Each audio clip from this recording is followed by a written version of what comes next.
En discutant avec un ami, je me suis posé une question.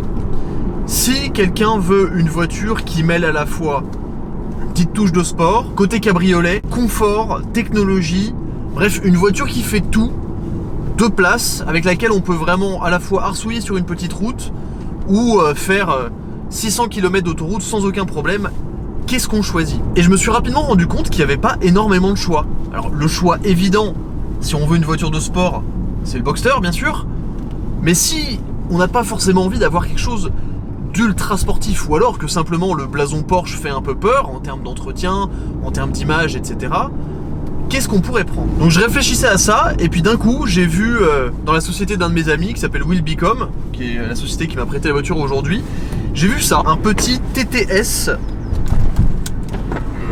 Roadster. Et je me suis dit qu'effectivement pour environ 45 000 €, et bah ça pouvait être une solution sympa. Alors vous connaissez mon amour pour les Audi, que je ne cache pas, c'est pas forcément les voitures qui m'excitent le plus. Les puristes les plus assidus de la chaîne sont, je pense, déjà tombés de leur chaise en se disant « Erwan, tu nous parles de voitures de passion, etc. Qu'est-ce que tu fous dans une Audi jaune cabriolet 4 cylindres turbo, quattro, boîte auto ?» Mais rassurez-vous, et s'il y a quelqu'un qui m'a posé la question la dernière fois, parfois j'aime aussi essayer des voitures qui sont pas forcément des voitures de, on va dire, de passion pure avec des boîtes manuelles, des trucs pas assistés, etc. J'aime aussi m'intéresser à tout ce qui roule. Et donc, dans la suite de la discussion que j'avais avec mon pote, qu'est-ce qu'on prend comme cabriolet pour environ 45-50 000 €, un truc moderne qui fait tout? J'ai vu ça, bah, j'ai eu envie de l'essayer. Donc bref, on va parler de ce TTS Roadster, mais juste avant, il faut que je vous dise quelque chose.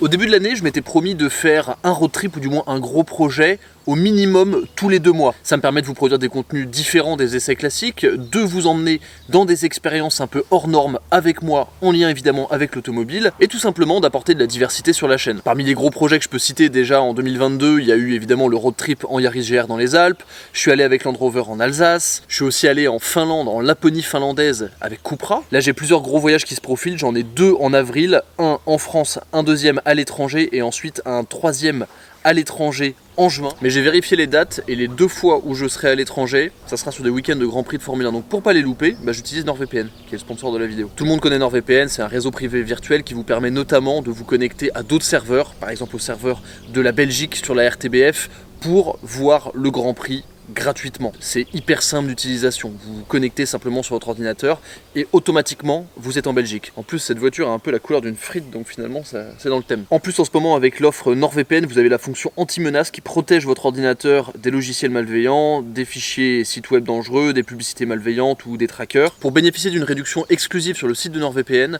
vous allez dans le lien qui est dans la description, vous cliquez sur le lien nordvpn.com/theglovedriver et vous aurez la fonction anti-menace automatiquement incluse dans l'offre NordVPN. C'est satisfait ou remboursé sous 30 jours, donc essayez-le pour le prochain Grand Prix, vous allez voir que c'est ultra simple d'utilisation.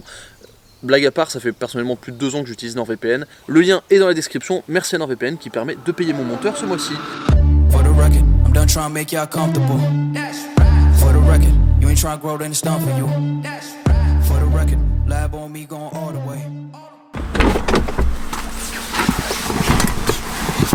Et évidemment, juste avant qu'on parle de la partie conduite, je dois dire que j'aime bien l'intérieur.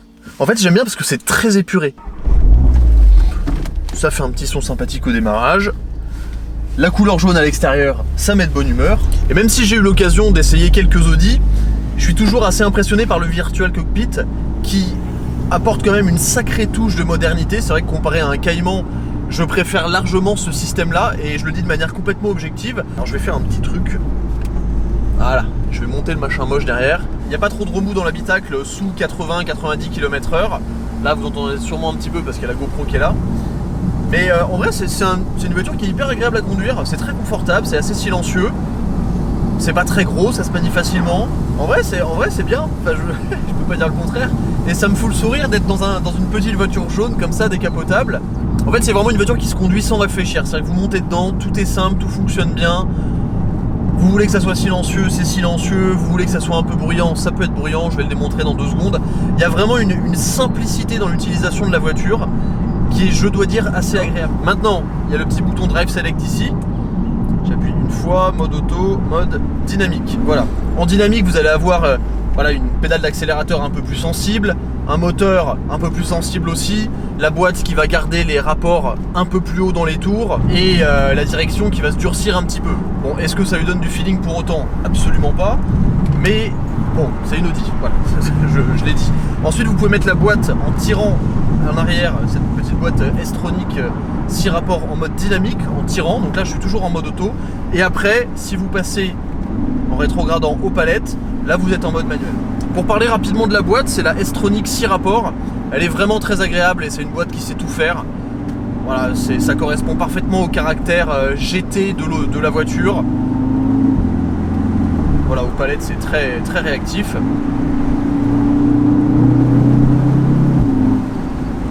Maintenant, effectivement, c'est drôle, mais dès que je tape un peu dans la voiture, en fait, j'ai envie de m'arrêter direct.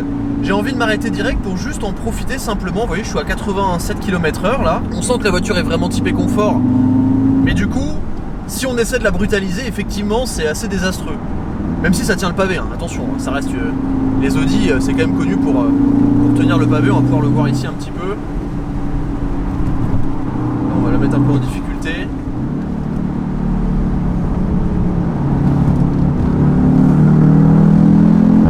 On arrive super vite aux limites du train avant, mais la voiture c'est un rail. C'est-à-dire que voilà, vous avez le train avant qui tire, le train arrière qui pousse, et la voiture elle va là où vous voulez. Bon après, je vais pas vous mentir, j'ai quand même envie de voir un peu ce que ça donne de manière sportive. Ce qui est sûr, c'est qu'on sent qu'on a un train avant qui est quand même assez pâteau, même si la voiture a envie d'y aller, mais il y a une espèce de latence immédiate. Dès qu'on tourne le volant, on sent que d'abord la voiture s'écrase, puis après elle tourne.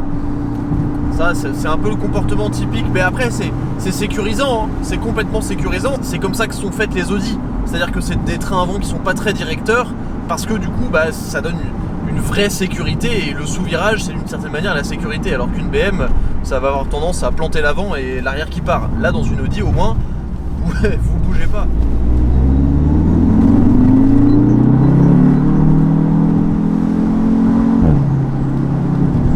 Ouais, c'est sympa, petite sonorité.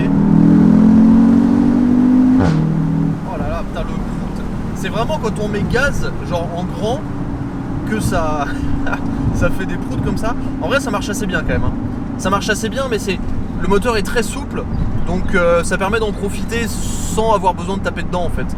On arrive vite à des vitesses intéressantes, et de toute manière, l'accélération n'est pas très excitante sur cette voiture.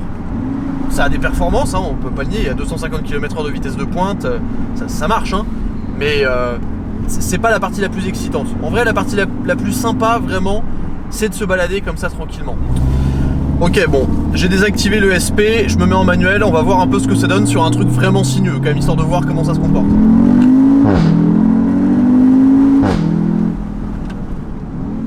Pédale de frein, pas de feeling. Ça sort bien des virages, hein.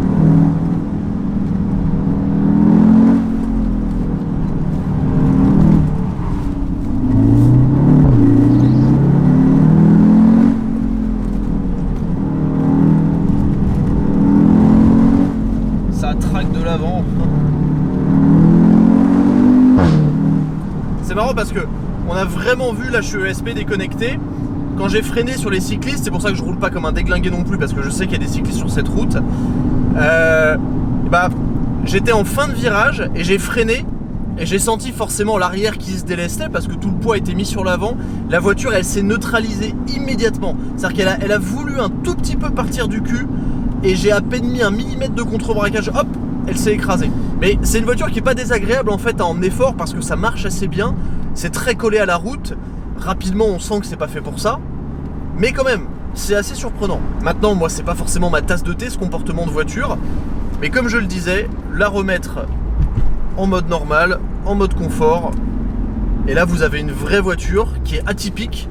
C'est sympa à regarder, moi je trouve le look sympa, il y a plein de gens qui vont dire que vous aurez l'air d'un coiffeur là-dedans, on s'en fout, moi je trouve qu'on se sent bien quand on est dans la voiture, il y a un côté fun, il y a un côté un peu léger, il y a un côté, c'est parfait pour se balader tranquillement en toute détente, aller faire ses courses avec un cabriolet sympa. En vrai, dans ce budget, il n'y aura pas grand chose qui vous proposera autant de polyvalence et de modernité. C'est là où la voiture en fait elle est un peu toute seule sur son segment, parce qu'évidemment on peut se dire que pour 45 000 €, on peut acheter un Boxster 987, on peut acheter une 996 Carrera, on peut acheter plein d'autres trucs en fait, mais vous aurez pas la modernité. Par contre, vous aurez du plaisir de conduite en plus, ça c'est indéniable, et peut-être un peu plus de place dans le coffre. Bon, j'espère que cet essai différent vous a plu, j'essaie vraiment de varier entre des Youngtimer, des vraies voitures passion et des voitures aussi un peu plus normales ou un peu plus modernes, parce que même moi aussi ça m'intéresse. Vous n'allez pas me dire qu'en tant que passionné, il y a des voitures que vous n'avez pas envie d'essayer. Voilà, moi j'avais jamais essayé de TT, et je suis très content d'avoir essayé un TT. Et je suis content parce que je sais qu'il y a des gens parmi vous qui vont apprécier, c'est une certitude. Et puis c'est aussi intéressant de regarder un peu tout ce qui se fait, faut pas être non plus ultra sectaire. Moi je prends du plaisir, la dernière fois j'ai essayé une Clio 5, j'ai trouvé ça vachement bien. Et j'ai vraiment pris du plaisir, voilà. Et en même temps je suis capable d'essayer une 2.7 RS ou une Aventador ou une 944, et voilà, il y a du plaisir à prendre dans toutes les voitures. Bon, il y en a qui sont vraiment nuls et qui servent à rien, mais ça, franchement, c'est pas dénué d'intérêt. Moi je trouve ça vraiment sympa, je prends du plaisir, c'est cool aussi. Abonnez-vous si vous voulez voir d'autres essais comme ça, n'hésitez pas à me dire d'ailleurs si vous avez envie d'avoir mon avis sur des voitures modernes, parce que je peux le faire aussi, je conduis pas que des Caterham. N'hésitez pas à contacter Will Become, la société qui m'a prêté cette voiture, si vous êtes intéressé, et je vous dis à très vite sur The Glow Driver. Ciao. Ah, le DSG Prout, c'est pas possible. Enfin, le S-Tronic Prout.